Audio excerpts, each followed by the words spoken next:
Let's cut straight to it. Feeling confident in yourself isn't always easy. I know what it's like to look in the mirror and question your worth, to wake up some days and feel like the world has already beaten you before you've even had your morning coffee. I've been there, wondering if I was enough, comparing myself to others, letting every little criticism sink deeper than it should. It's draining, isn't it?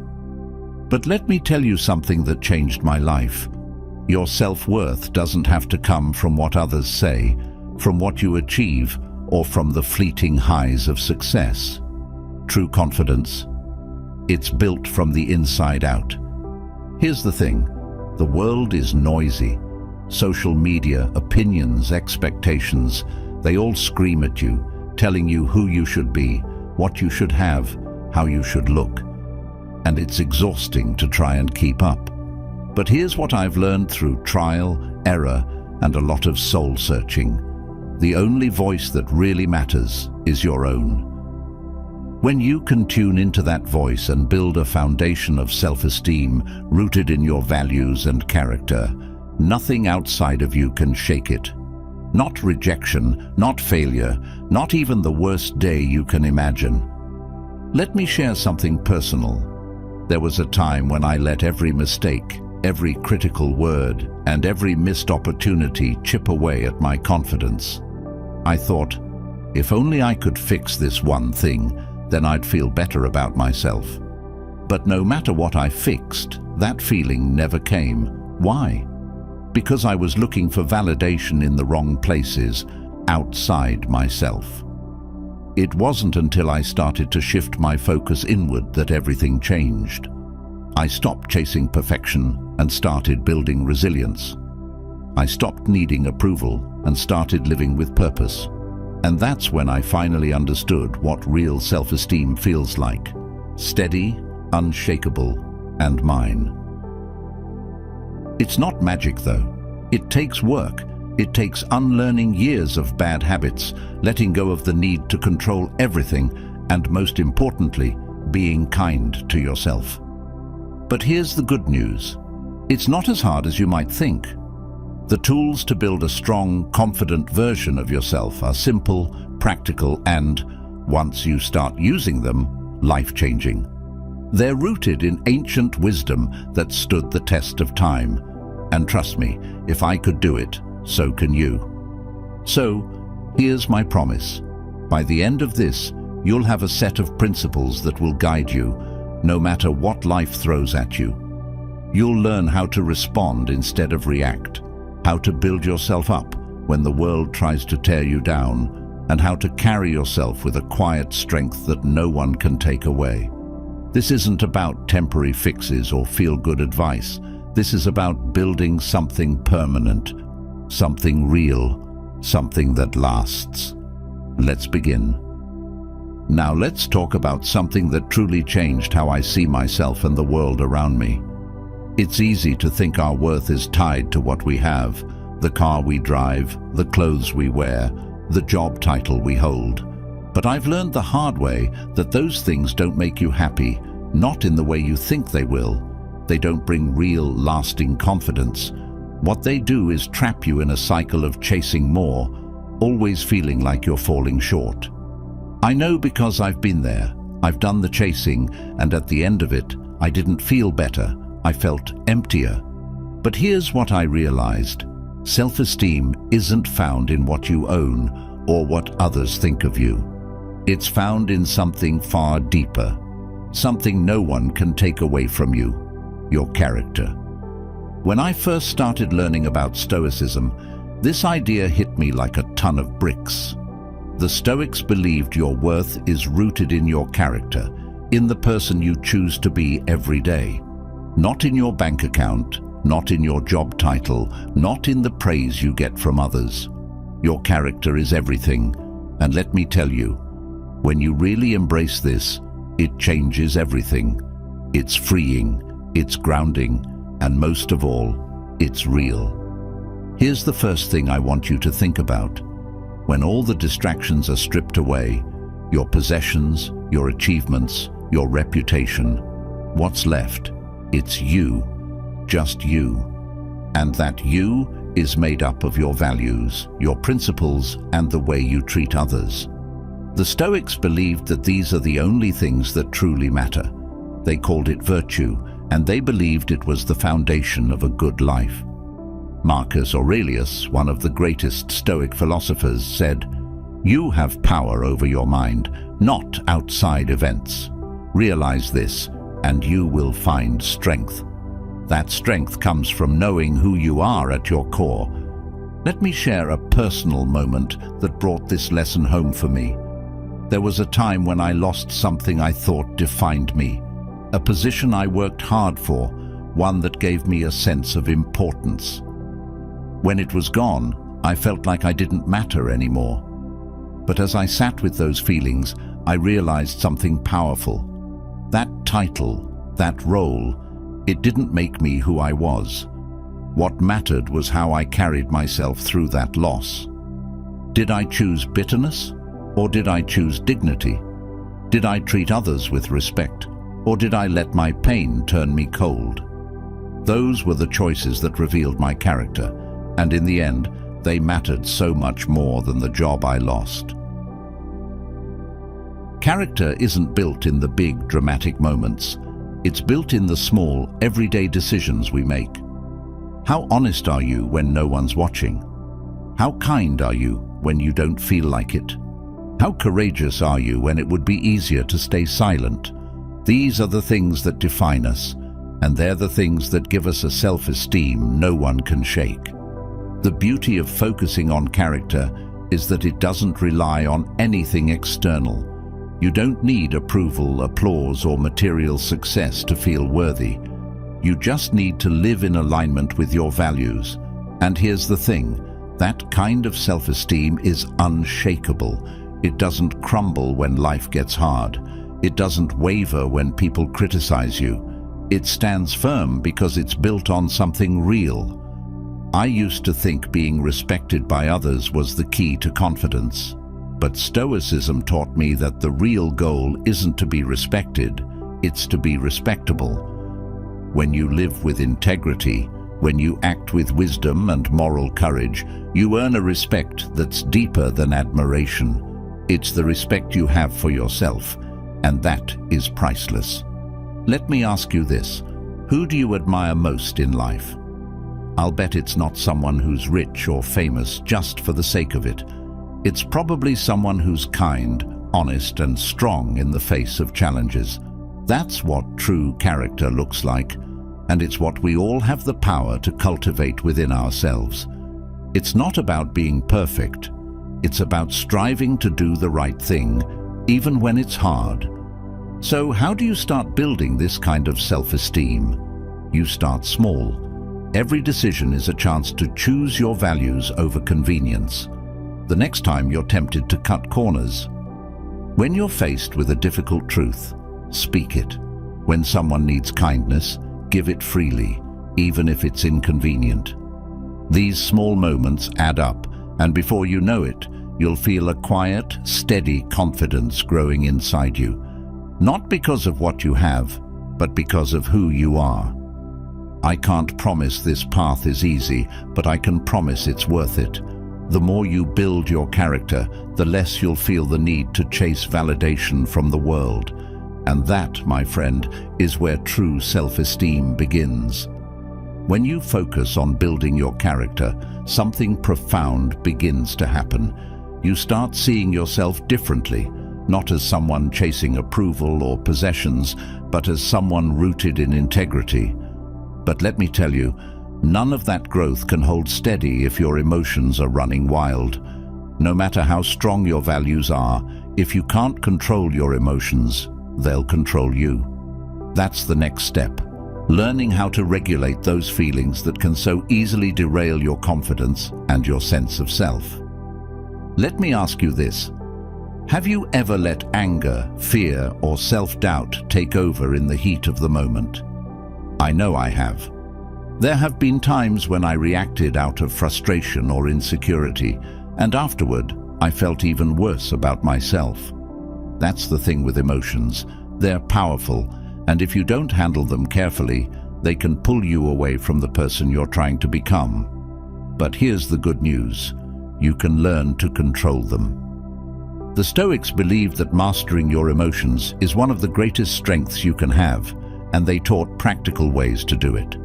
The first step is understanding that emotions aren't the enemy, they're natural, and they're part of being human. But the problem comes when we let them dictate our actions. The Stoics believed in observing emotions without being ruled by them. Marcus Aurelius wrote, "You have power over your mind, not outside events. Realize this, and you will find strength." That strength comes from knowing you don't have to react to every feeling you have. You can pause, reflect, and choose your response. For me, learning this wasn't easy. There was a time when I let anger take over far too often. I'd snap at people, say things I didn't mean, and then beat myself up about it later. What changed everything was realizing that I didn't have to act on that anger. I could feel it, acknowledge it, and let it pass without letting it control me. That small shift made a huge difference in how I saw myself. Instead of feeling out of control, I started feeling steady. And that steadiness, it's a cornerstone of self-esteem. One of the most effective tools I've learned is the pause. When an emotion starts to rise, whether it's frustration, sadness, or even fear, I stop and take a breath. That pause creates space between the feeling and the reaction. In that space, I can choose what to do next. Sometimes it's as simple as counting to 10 or stepping away from the situation. Other times, it's asking myself, is this worth my peace? More often than not, it's not. Another powerful Stoic practice is reframing. Let's say someone says something hurtful to you. Your first reaction might be anger or sadness, but instead of letting those feelings take over, try looking at the situation differently.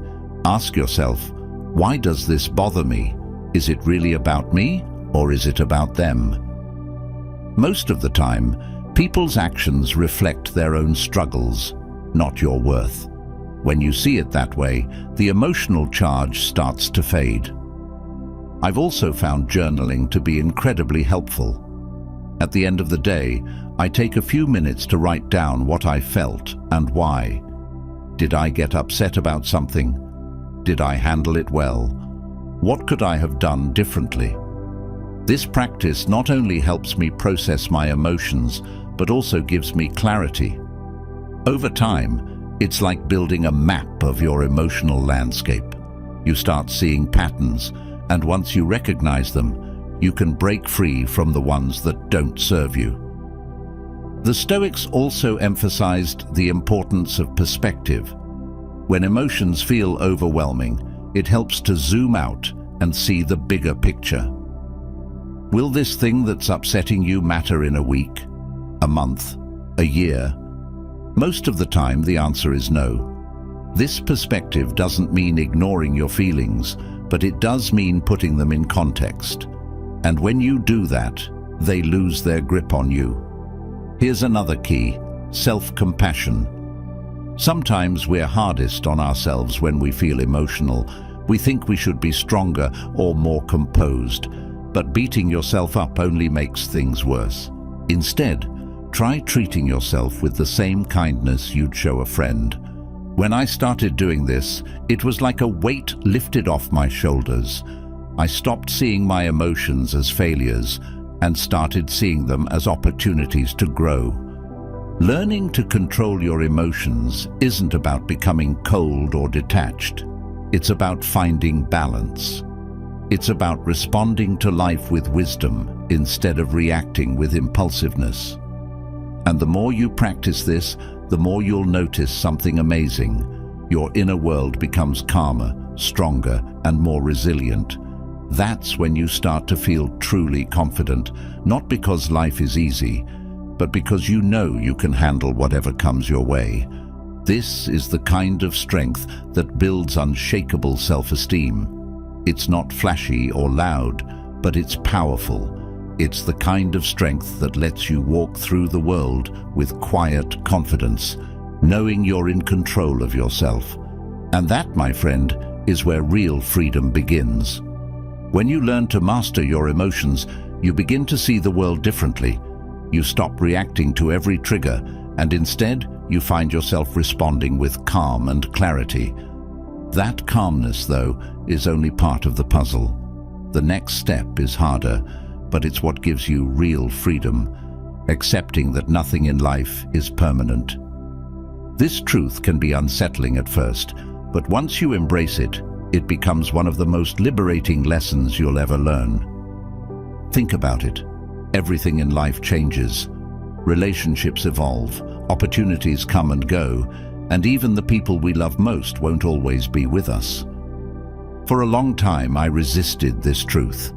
I clung to things, people, and situations, convinced that if I could just hold on tightly enough, I wouldn't lose them. But here's what I learned. Resisting change doesn't stop it. It only makes the process more painful. The Stoics believed that impermanence is a fundamental part of life. Marcus Aurelius wrote, "Loss is nothing else but change, and change is nature's delight." When I first read that, it stopped me in my tracks. Nature's delight? It felt like the opposite. But the more I reflected on it, the more I understood. Change isn't something to fear. It's something to accept, even embrace. It's what keeps life moving forward. One of the most valuable lessons I've learned is that clinging to the past or fearing the future doesn't just cause suffering. It also steals your peace. When you're constantly trying to control what can't be controlled, you lose sight of what you can control, how you show up in the present moment. Accepting impermanence doesn't mean you don't care about the things or people you love. It means you understand that their value isn't in how long they last, but in the moments you share with them. I used to tie my self-worth to things I thought would last forever, a job, a relationship, even my sense of identity. And when those things changed or ended, I felt lost. It was like the foundation of who I was had crumbled. But here's the truth. Your worth isn't tied to anything external. It's not in what you own, who you're with, or what you've achieved. It's in how you carry yourself through the inevitable changes of life. When you stop resisting impermanence, you stop letting those changes define you. One way I've learned to embrace this is by practicing gratitude for the present. Instead of clinging to what I have, I try to appreciate it fully in the moment. Whether it's a conversation with a friend, a sunset, or even a quiet moment with a cup of coffee, I remind myself, this won't last forever, and that's okay. Gratitude makes those moments richer, and it also makes it easier to let them go when they pass. Another practice that's helped me is detachment, not in a cold or indifferent way, but in a way that frees me from unnecessary suffering. Detachment isn't about not caring. It's about caring without clinging. It's about recognizing that everything in life is borrowed. You enjoy it while it's here, and you let it go when it's time. This mindset doesn't come overnight, but with practice, it becomes a powerful tool for inner peace. The Stoics also taught the importance of reflecting on impermanence regularly. Epictetus suggested imagining life without the things you value most, not to make yourself sad, but to remind yourself to treasure them while they're here. I've started doing this, and it's changed how I experience life. Instead of taking things for granted, I find myself more present, more appreciative, and more at peace with the idea that nothing is forever. One of the most challenging but rewarding parts of accepting impermanence is learning to let go of the fear of loss. Fear of loss keeps us stuck in toxic relationships, in jobs that don't fulfill us, or in mindsets that hold us back. But when you accept that loss is a natural part of life, that fear loses its grip. You realize that you can survive change, and more importantly, that you can grow through it. Here's what I've found. The more you embrace impermanence, the more stable your sense of self becomes. When you're not clinging to external things for validation or security, you start to build that security from within. You start to trust yourself more because you know you can handle whatever life throws at you. You start to live with a quiet confidence that comes from knowing your worth isn't tied to anything temporary. This perspective doesn't just make life easier, it makes it richer. It allows you to love more deeply because you're not afraid of the end. It allows you to take risks because you're not paralyzed by the fear of failure. And it allows you to find joy in the present because you're not constantly chasing a future that may never come. When you stop fighting the nature of life and start flowing with it, you discover a freedom you didn't know was possible. It's not about giving up, it's about letting go. And in that letting go, you find a strength that no loss, no change, and no challenge can take away from you. When you begin to embrace the transient nature of life, something shifts inside you. You stop holding on to things that aren't meant to stay, and in doing so, you find a deeper strength. But there's another layer to this, a part of you that needs just as much care and attention. It's the way you think. Your thoughts can either be your greatest ally or your most relentless critic. And let me tell you, if you don't master your thoughts, they will master you. For years I let my thoughts run wild. Self-doubt, fear, and overthinking were constant companions. It felt like I was living in a storm I couldn't escape. But what I didn't realize was that I was feeding the storm. The Stoics taught me that our thoughts shape how we experience the world. Epictetus said, "We are disturbed not by events, but by the views we take of them." That was a game changer for me. It wasn't the challenges in my life that were weighing me down. It was the way I thought about them. The first thing I had to learn was to separate myself from my thoughts. This might sound strange, but hear me out. Just because you think something doesn't mean it's true. For the longest time, I believed every negative thought that crossed my mind. You're not good enough. You'll never succeed. Those words played on repeat in my head, and I treated them like facts. But they weren't facts. They were just thoughts. Learning to question those thoughts was the first step toward reclaiming my inner strength. One practice that helped me immensely was journaling. I started writing down the negative things I told myself and then challenging them. For example, if I wrote, "I'll fail at this," I would ask myself, what evidence do I have for this? More often than not, there wasn't any. Over time, this habit helped me see how much of my mental chatter was baseless. It was like shining a light into a dark room. The shadows couldn't scare me anymore once I saw them for what they were. Another thing I learned is that our thoughts are deeply influenced by what we focus on. If you're constantly dwelling on the worst-case scenario, your mind will start to believe that's the most likely outcome. But the Stoics taught me the power of perspective. Instead of fixating on what could go wrong, I began to ask myself, what's the best that could happen? Shifting my focus this way didn't just change my mindset, it changed how I approached challenges. I felt braver, more willing to take risks, and less afraid of failure. Meditation also became a vital tool for me. I used to think meditation was about clearing your mind completely, but that's not the case. It's about observing your thoughts without judgment. Sitting quietly and noticing what's going on in your head can be incredibly powerful. It teaches you that thoughts are like clouds. They come and go, and you don't have to chase them. This practice helped me create space between my thoughts and my reactions. Instead of spiraling into negativity, I could pause and choose a more constructive path. I also realized the importance of surrounding myself with positive influences. The people you spend time with and the content you consume have a huge impact on your thoughts. I started being more selective about what I allowed into my mind. Negative people, toxic news, and unhelpful comparisons on social media, all of these were feeding my inner critic.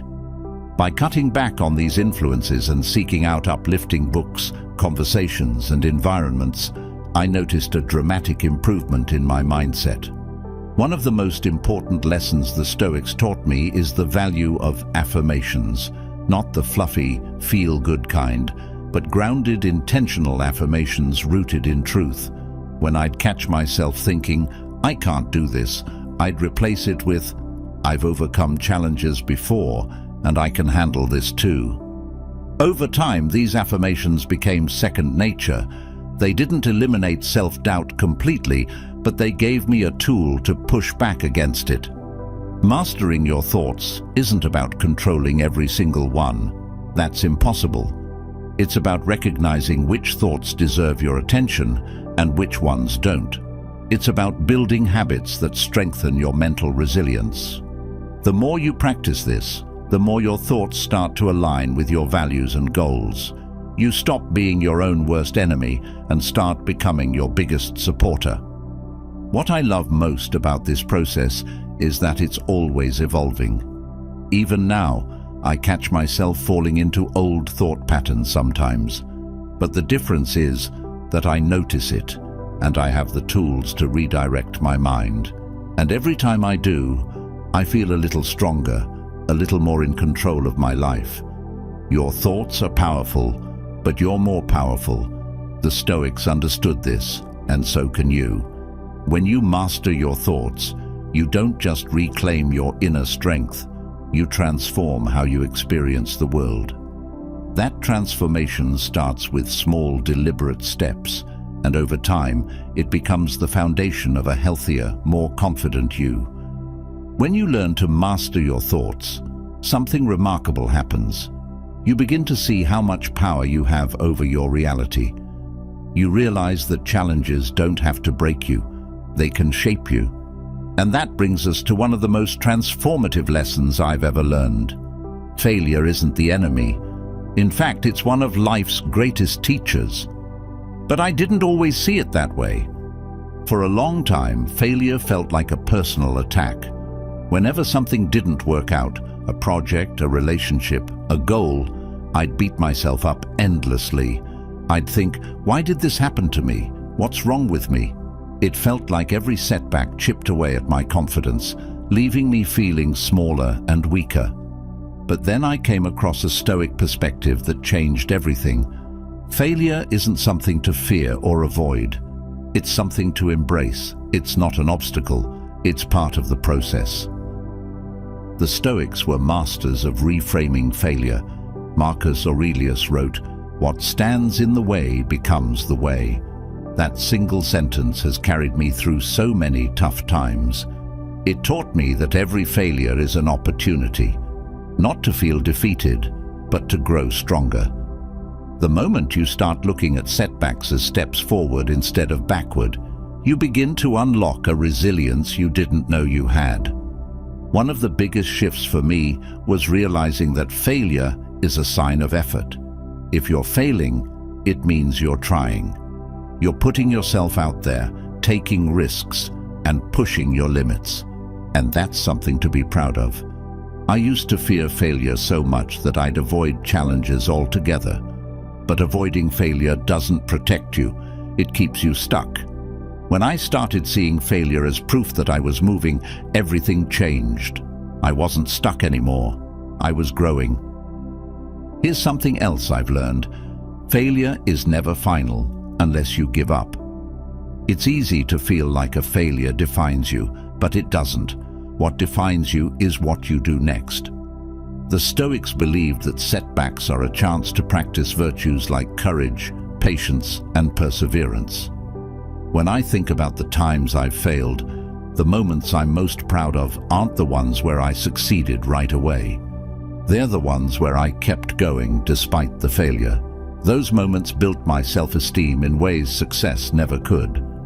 I've also learned to ask better questions when I fail. Instead of spiraling into self-criticism, I ask, what can I learn from this? Every failure has a lesson, and when you take the time to find it, the failure becomes valuable. It stops being something you regret and starts being something you're grateful for. I've found that the lessons I've learned from failure are often the ones that stick with me the longest. They've taught me things about myself, my goals, and the world that success never could. Another important lesson is that failure isn't personal. When I was younger, I used to think failure meant there was something wrong with me. But the Stoics remind us that failure is just a part of life. It's not about you, it's about the challenge you faced. That distinction is so freeing because it helps you separate your worth from your performance. You're not a failure because something didn't work out. You're a human being who tried, and that's always something to respect. Reframing failure also means celebrating progress, no matter how small. I used to think only big wins mattered, but that's not true. Every time you learn from a failure, you're moving forward, and forward is forward, no matter how small the step. I've started keeping a journal where I write down not just my successes, but the lessons I've learned from my failures. Looking back on those entries reminds me how far I've come and how much I've grown. Failure has taught me the importance of resilience. Resilience isn't about avoiding failure. It's about bouncing back from it. The more you practice getting back up, the less scary failure becomes. You start to trust yourself more. You know that no matter what happens, you have the strength to keep going. That trust in yourself is one of the most powerful forms of self-esteem you can have. Failure isn't something to fear or avoid. It's a tool for growth, a chance to learn, and an opportunity to build resilience. When you stop seeing failure as the end and start seeing it as the beginning of something new, your confidence grows in ways you never thought possible. It's not easy, but it's worth it. Every failure you face makes you stronger, wiser, and more prepared for whatever comes next. And that strength, that wisdom, that's what turns setbacks into stepping stones. That's what builds you into someone unshakable. As we wrap up, I want you to take a moment to let all of this sink in. Building indestructible self-esteem isn't about quick fixes or chasing the approval of others. It's about building something within yourself that no one can take away. It's about grounding your worth in your character, mastering your emotions, accepting life's impermanence, reclaiming your thoughts, and turning failure into fuel for growth. Each of these Stoic keys is a tool, and when you start using them daily, you'll notice a quiet strength growing inside you. A strength that allows you to walk through life with confidence, no matter what comes your way. I've been where you are, and I know how tough it can be. But I also know this: you have what it takes to step into the strongest, most resilient version of yourself. The version that doesn't just withstand life's challenges, but grows from them. And I'm rooting for you every step of the way. Now, I'd love to hear from you. Which of these keys resonated with you the most? Is there one you've already started applying, or one you're excited to try? Share your thoughts in the comments. I read every single one, and your stories inspire me just as much as I hope this inspired you. And if you found value here today, don't keep it to yourself. Hit that subscribe button so you don't miss what's coming next. This journey is just beginning, and I can't wait to keep growing with you. Thank you for being here, for showing up for yourself, and for choosing to build a stronger, more confident you. Let's keep walking this path together.